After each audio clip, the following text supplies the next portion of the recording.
to settle a little bit. They'd go back and chow it down, buddy. But we had a grand old time, and we're going to do it again.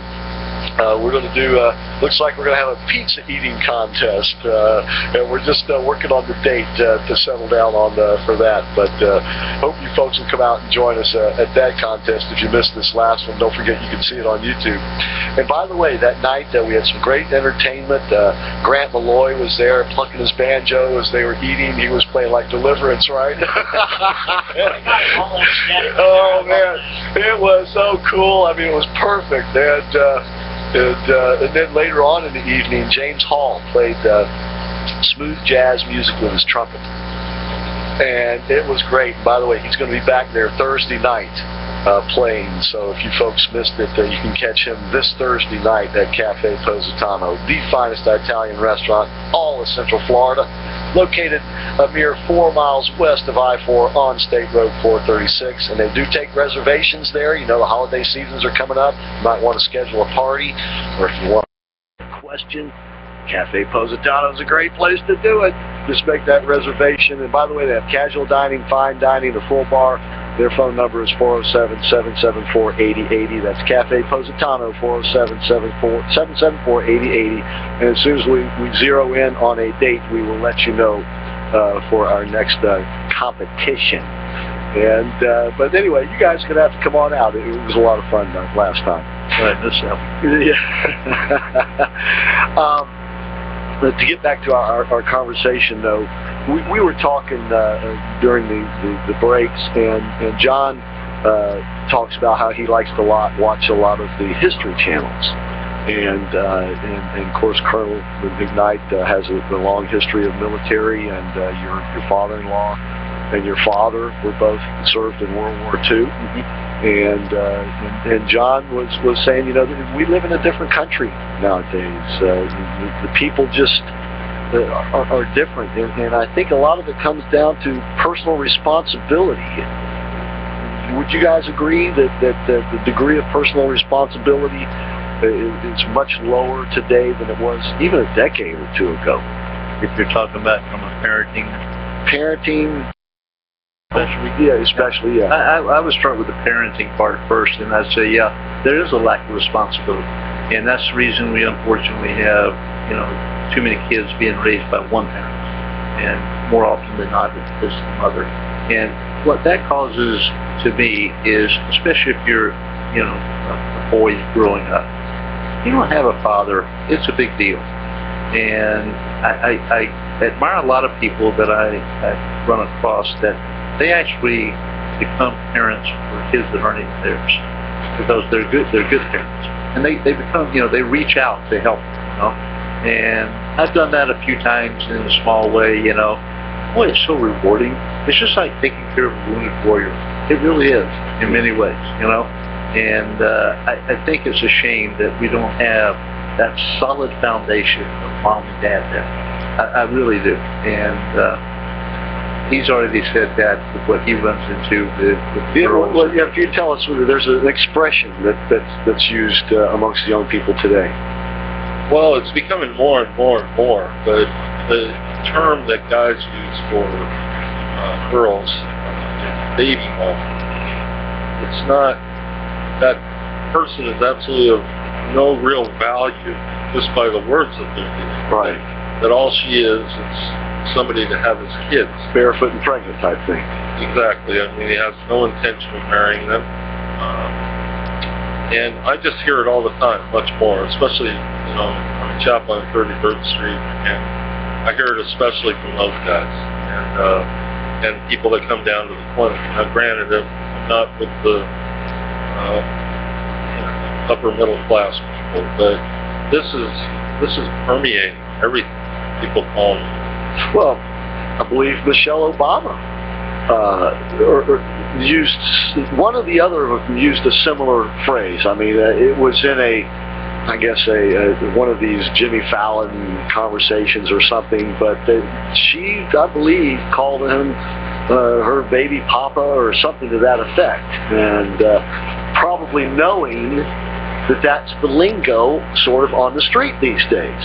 Unfortunately, that lingo ties right in or legitimizes, if you will, that practice. And it's undermining our society. This throws our young people out of balance. And as you said, of the women who seek these abortions, only 1 out of 200 can report that she had a good relationship with her father. Many of them probably had no relationship with their father, right? Yeah, so maybe even worse than that. Yeah, maybe abused or something like that. But they nonetheless still want that influence in their lives, which brings many of them to you. And then when they have that little bit of influence, they begin to make good choices. Well, in our church, I'll tell you, like today, your Samantha girl. Yes. Was down with Beautiful me. Samantha. She was down with me at the clinic today, and our church has been trying to help, is helping a couple that are in trouble. He is in my jail, and his wife was out here. She had chosen life for her baby, but she's an addict, cocaine addict, and so DCF, when they did the blood tests and all that, took her baby. So now she went in today, Samantha Grover, to in-house rehab. But our church is involved in their life now. And when you bring it all back to the gospel, and you bring it all back to the responsibility that the church has in this world, it makes a huge difference. Colonel, does it trouble you that going forward that the military will be having to deal with issues in the sense of the quality of the recruits being, let's just say, not as good? You know, believe it or not, I don't think it'll be a major problem, because the reason being is when a young man or young lady decides to go, I'll say Army because that's what I know best, to go in the Army and to go to basic training. The drill sergeants are going to be drill sergeants forever. And I know of many times when a kid went for one day, he was gone. They are not going to be kinder and gentler, and they shouldn't be, because if you're kinder and gentler, you can let people get in that shouldn't be. So I think we're going to be okay from that perspective. Let me give you an example of exactly what we've talked about in terms of the two-parent thing. When I was a young captain, back in the 1980s, I was commanding a company. And I had a young man who got in trouble for marijuana. Okay? And it wasn't like today. It was really illegal then. Right. Yeah, Sure. It was really illegal. And, so he got appropriately punished for it. He didn't get kicked out of the Army. That was an offense that you could deal with. Okay? It was amazing, because like 2 days after he was given his punishment, I get a phone call, and my first sergeant says, "Sir, Private Creech's mother is on the phone." Okay? And I said, "Okay." So I said, "Yes, ma'am, what can I do for you?" She says, "I understand that my son just got in trouble." And I said, "Yes, ma'am, he did." Supposedly, she said, he was using marijuana. I said, "Ma'am, there was no supposed to it. He was using marijuana." Right. She says, "I can't believe he was doing that." I said, "Well, ma'am, he was." He said, he was having a little challenges, but I thought when he went in the Army, you trying to get him straightened out. And I said, "Well, ma'am, I'll put it this way. You had him for the first 18 years of his life. You screwed him up, and I've only got 1 year right now working on streets and getting him." So, and I have to admit, she hung the phone up on me. But I did ask him later in a conversation, "Why did your mother call me? Why didn't your father call me?" He says, "I don't know where my father lived." This was 1980s when this happened. Right. So see, it started, and wow, it has never slowed down, unfortunately.